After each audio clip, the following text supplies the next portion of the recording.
Sasa? Mambo? Poa. Wewe ndio waiter hapa? Wewe ndio waiter? Mimi ndio waiter. Oh, so nini na nini iko yenye naweza kula? Unataka kukula? So unatakaje? Nauliza ni food gani iko? Chakula. Kwani umesikia nikisema nini? Tuko na maragwe. Tuko na nyama. Na ugali. Maragwe, nyama na ugali. Yes. Hakuna chapo? Kuna chapo? White ama brown? Brown. Mbaki moja. Na nini? Naitwa je matumbo? Atupikangi hapa. Hii ni hoteli gani ya mpikangi matumbo? 5 star. Basi nekee chapo na maragwe. Maragwe ni ya nazi? Yawa. Maragwe ni ya nazi? Okay, sawa. Ni serve basi hiyo chapo moja. Chapo ni how much?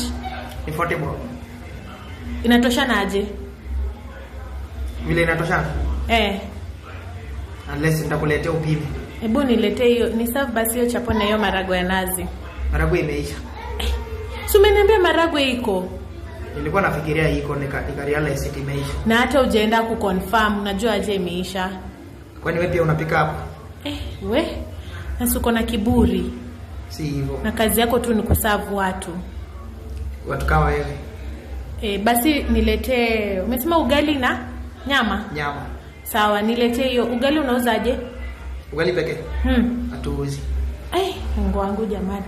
Tunauza ni combination. Ya nini na nini hiyo? Nyama na ugali. Nyama na ugali ni how much? 250.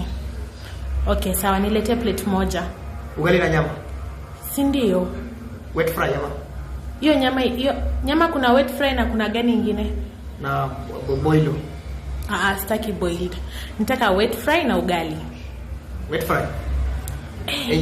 Iko na nyama. Kwani hiyo masikio yako unakuanga na shida kwa masikio ama? Unataka kula masikio ama nyama? Nyama. So, tuendelee na story ya nyama. Sasa uniletee hiyo basi ugali, hiyo combination ya ugali na nyama. Nyama imebaki moja. Mungu wangu. Hii ni hoteli gani? 5 star. 5 star na uko na kiburi hapa, hata unaongelesha customers nika utaki. Bye.